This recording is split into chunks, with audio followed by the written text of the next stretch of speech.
Army में चूंकि जब आप गए व्हेन यू वर यंग, तो पैशन था या होता है ना समटाइम्स लाइक बस कुछ नहीं मरा तो आर्मी में चले जाते हैं, तो आपकी वैसे क्या प्लानिंग थी?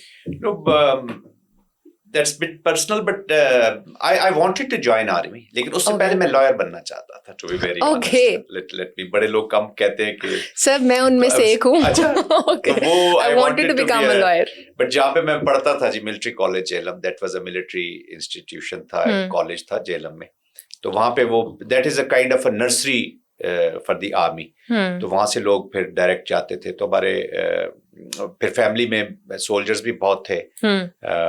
मेरे एक फूफा थे general Iqbal, he was chairman joint, तो उनकी वजह से हम उनको देख के मोटिवेट होते थे काफ़ी। लेकिन चूंकि बाकी फैमिली में बहुत ज़्यादा फौजी थे, तो मैं कहता था कि यार शायद मुझे ना, I was a good debater, कोशिश करता था कि डिबेट अच्छी करूँ, तो वो उस वजह से फिर मैं लॉयर बनना चाहता था।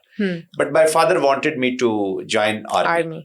और बस इसी एक, जब मैंने ISSB का टेस्ट वगैरह दिया पहली दफा, मैं उसमें सिलेक्ट नहीं हो सका। तो माय फादर गॉट बहुत डिसअपॉइंटेड थे वो। और ये मैंने बड़ी कम लोगों से शेयर किए, तो वो मैंने अपने फादर की जब डिसअपॉइंटमेंट देखी, एंड आफ्टर फ्यू मंथ्स ही पास्ड अवे।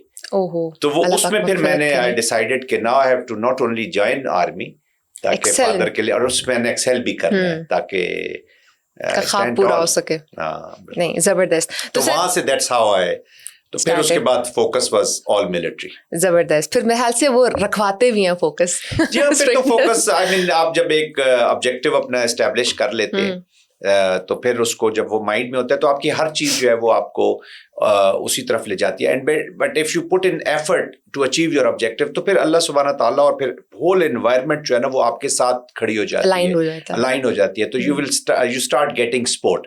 तो फिर सिस्टम में सपोर्ट आ गई। फिर मिलिट्री कॉलेज में थे, मिलिट्री कॉलेज से फिर सारे कुलीग्स लाइक आउट ऑफ 80 हम तकरीबन 72 के करीब हम एक ही कोर्स में फिर PMA चले गए। तो इट्स अ लॉन्ग जर्नी, लेकिन वो फिर आपके साथ साथ चलते गए। और सर PMA का जर्नी कैसा रहा आपका? PMA is a tough place, लेकिन वो दैट इज अ प्लेस जो इंसान को ट्रांसफॉर्म करता है। एक्चुअली PMA ऐसी जगह है जहाँ पर आप पहुँचते हैं, तो वहाँ पे आपको पता चलता है कि आप में कितनी एबिलिटीज हैं, कितनी बर्दाश्त है, कितना आप स्ट्रेच कर सकते हैं। जो इंसान की रियल, वो ये नहीं कि मैं सोल्जर हूँ तो अब मैं उसको बड़ा बूस्ट कर रहा हूँ, बट आप देखें ना, आपको बिल्कुल आपकी डायरेक्शन चेंज हो जाती है, आपका फोकस चेंज हो जाता है, आपकी जो मैं है ना और अना और वो सारी बिल्कुल साइड पे रहती है। आप तो खुद एबटाबाद से हैं, तो आपको पता होगा कि वहाँ कैडेट्स का क्या, वो तो हम इंटर होते हैं एबटाबाद, तो we got to know the environment कि किस तरह का है। That transforms. अभी पिछले दिनों 2 years back my son joined army. वो जब कैडेट थे, तो मैंने उनसे पूछा कि PMA में क्या, तो एक्चुअली जो मैं अभी आपको बता रहा हूँ, मेरे साथ भी ये हुआ। ही exactly explained the same.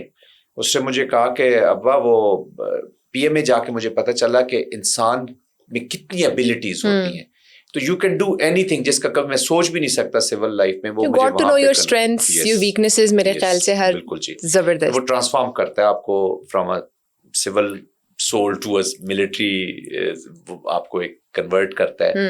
Obedience आती है, बहुत सारी चीजें आती है, लॉट मेनी थिंग्स। जबरदस्त। सर हमें ये बताएं कि एनी गुड मेमोरी, जो कहते हैं ना कि बहुत सारी मेमोरीज होंगी I am sure from PMA या आपकी पूरी सर्विस से, बट कोई ऐसा incident that stage with you?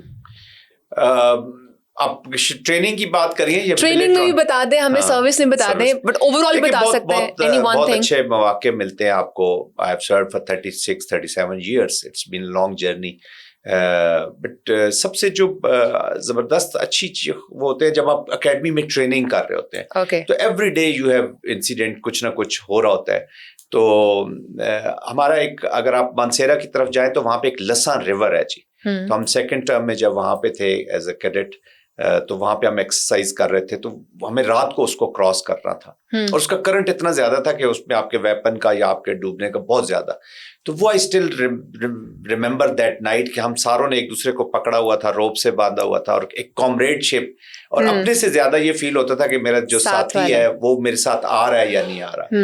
तो वो यादें, वो रात जो है ना, अभी तक इट्स अनफॉरगेटेबल नाइट। उसने बहुत चेंज भी किया। और फिर जो आपका कॉमरेडशिप है, जो सेक्रीफाइस है, या जो दूसरे के लिए फीलिंग्स है, वो वहां से जन्म ली।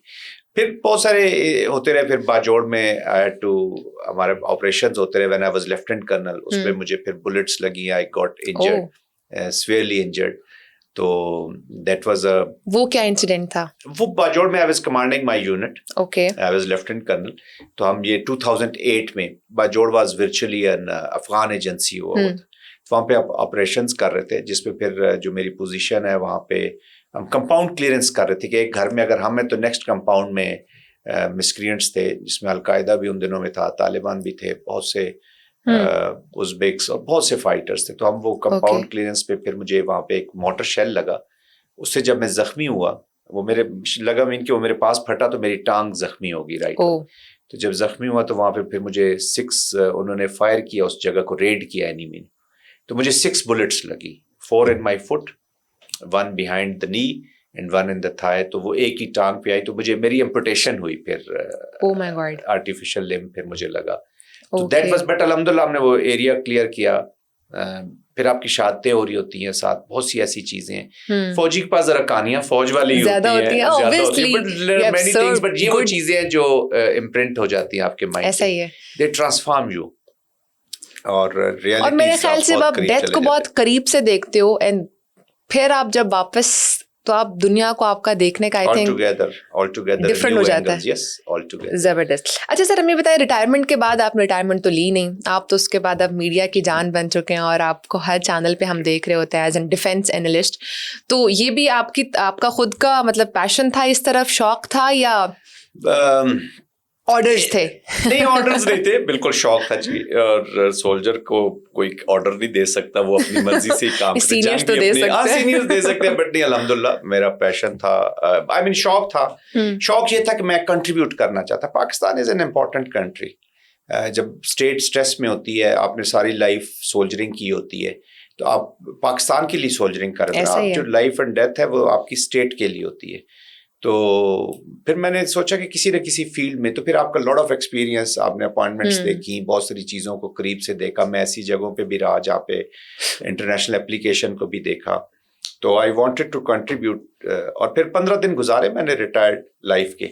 तो फिर मैंने एक दफ़ा ऑन अ लाइटर नोट, जो वो एक और रीज़न वो भी था कि वो मैं घर में बड़ा इंटरेस्ट शो कर रहा था अपने जो लंच का मेन्यू था, तो माय वाइफ गॉट शॉक के जो 25-26 साल इन्होंने कभी पूछा नहीं कि ये क्या खा रहा हूँ, क्या है। तो अगर ये हो रहा है तो फिर जन साहब खतरनाक हो रहे हैं, शायद घर पे रहना इनका हमारी डोमेन में इंटरफेरेंस हो रहा है। But it was on a lighter part, but I wanted to contribute. तो आई केम, मतलब मैंने फिर सोचा कि यार as a defence security analyst, अपने एक्सपीरियंस से, फिर वॉर लड़ी हमने, और इस वक्त जो थ्रेट है पाकिस्तान को, उसकी अंडरस्टैंडिंग एक सोल्जर से ज्यादा किसी को नहीं हो सकती। अभी हम जब बात करते हैं ना, IDPs हैं, वहां से लोग निकलने हैं, ऑपरेशंस हो रहे हैं, तो इसकी जो अंडरस्टैंडिंग जो सोल्जर ने वो एनवायरनमेंट देखी होती है, उससे ज्यादा अच्छी किसी को नहीं हो सकती। तो दैट वाज द कॉन्टेक्स्ट, उस की वजह से फिर मैंने ये आई केम। और बल्कि जो मेरा शुरू के प्रोग्राम थे, वो पहला प्रोग्राम भी समा पे हुआ, नदीम मलिक साहब के साथ। That was my first I mean screen appearance, इसी स्टूडियो से, यहीं से।